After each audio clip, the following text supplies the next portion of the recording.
बहुत पुराने जमाने की बात है। एक राजा था। उसके महल में एक बहुत सुंदर बाग था। बाग में तरह तरह के फूलों के पौधे और अनेक प्रकार के मीठे फलों के पेड़ थे। लेकिन इस बाग में सबसे आश्चर्यजनक चीज थी, एक सेब का पेड़ था जिसमें सोने के सेब लगते थे। राजा ने इस पेड़ की देखभाल का खास इंतजाम कर रखा था। जब इसके फल पकते थे तो चौकीदार रात दिन पेड़ का पहरा दिया करते थे ताकि कोई सोने का सेब चुरा कर न ले जाए।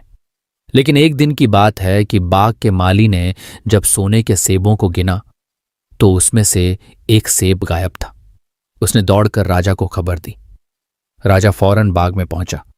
उसे यह देखकर बड़ा आश्चर्य हुआ कि देखभाल का इतना पक्का इंतजाम होने पर भी एक सेब किसी ने चुरा लिया।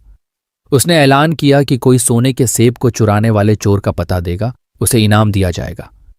सबसे बड़े राजकुमार ने राजा से कहा कि रात में वह पहरा देगा और चोर को पकड़ने की कोशिश करेगा। राजा ने उसको इसकी इजाजत दे दी।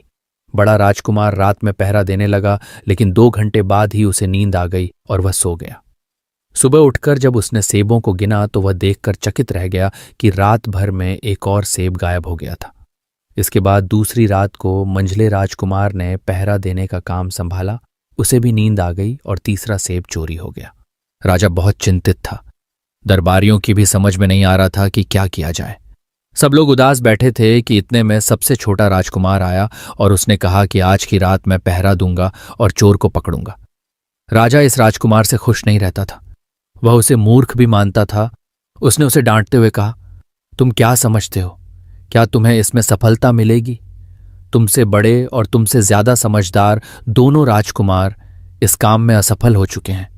तुम जाओ, अपना काम करो। लेकिन छोटा राजकुमार नहीं माना। उसने राजा से प्रार्थना की कि उसे एक मौका जरूर दिया जाए। अंत में राजा राजी की हो गया।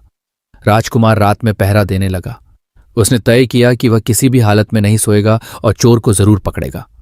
जब आधी रात हुई और 12 बजे का आखिरी घंटा बजा तो राजकुमार ने देखा कि एक सुंदर सोने की चिड़िया कहीं से उड़ती हुई आई और सेब के पेड़ पर बैठ गई।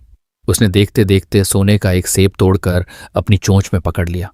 राजकुमार ने फौरन निशाना साधकर तीर चला दिया, लेकिन तीर चिड़िया को नहीं लगा और वह पंख फड़फड़ाकर उड़ गई।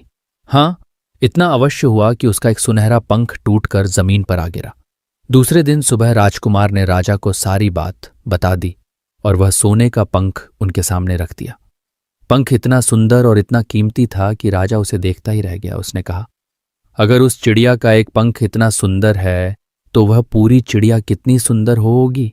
मैं चाहता हूं कि उस चिड़िया को कोई पकड़ लाए। सबसे पहले बड़ा राजकुमार इस काम के लिए रवाना हुआ। चलते चलते वह एक जंगल में पहुंचा। वहां उसने एक लोमड़ी को एक पेड़ के नीचे आराम करते हुए देखा। राजकुमार ने मौका देखकर तीर अपने धनुष पर चढ़ा लिया। वह तीर छोड़ने ही जा रहा था कि लोमड़ी ने चिल्लाकर कहा, राजकुमार, मुझे मत मारो। पता है कि तुम सोने की चिड़िया की खोज में निकले हो। तुम मेरी राय मानो तो तुम्हारा काम जल्दी ही पूरा हो जाएगा। तुम इसी रास्ते से सीधे चले जाओ। शाम होने पर तुम एक गांव में पहुंचोगे। वहां तुम्हें आमने सामने 2 धर्मशाला मिलेंगी। एक धर्मशाला खूब सजी सजाई और सुंदर सी होगी, लेकिन तुम उसमें मत ठहरना। तुम उसके सामने वाली दूसरी धर्मशाला में ठहरना, जो बहुत मामूली और देखने में भी भद्दी सी होगी। ऐसा करने पर तुम्हारा काम आसानी से पूरा हो जाएगा। लोमड़ी का बात सुनकर राजकुमार को हंसी आ गई। उसने डांट कर कहा, भाग जा यहां से, मुझे तुम्हारी सलाह की जरूरत नहीं है। यह कहकर उसने तीर छोड़ दिया, लेकिन लोमड़ी बहुत चालाक थी। वह बचकर निकल भागी। राजकुमार आगे चलता गया।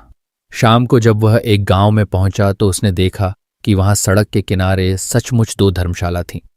उनमें से एक धर्मशाला खूब सजी सजाई थी और उसके अंदर से लोगों के नाचने गाने की आवाजें आ रही थीं। दूसरी धर्मशाला भद्दी सी थी और वहां अंधेरा घिरा हुआ था। राजकुमार सजी सजाई धर्मशाला में ठहर गया। थोड़ी देर में वह भूल गया कि वह असल में सोने की चिड़िया की खोज में निकला था। उधर जब काफी समय बीत गया और बड़ा राजकुमार नहीं लौटा तो मंझला राजकुमार सोने की चिड़िया की खोज में चल पड़ा। वह भी उसी तरह चलते चलते जंगल में पहुंचा तो वही लोमड़ी उसे भी मिली। इस राजकुमार ने भी लोमड़ी की बात पर कोई ध्यान नहीं दिया। जब वह शाम को उस गांव में पहुंचा तो बड़े राजकुमार की तरह सजी सजाई धर्मशाला में ठहरा। वहां के नाच रंग में मस्त होकर वह भी अपना काम भूल गया। यहां तक कि उसे घर लौटने की भी ध्यान न रही। अंत में सबसे छोटे राजकुमार ने राजा से कहा कि मैं सोने की चिड़िया की खोज में जाऊंगा।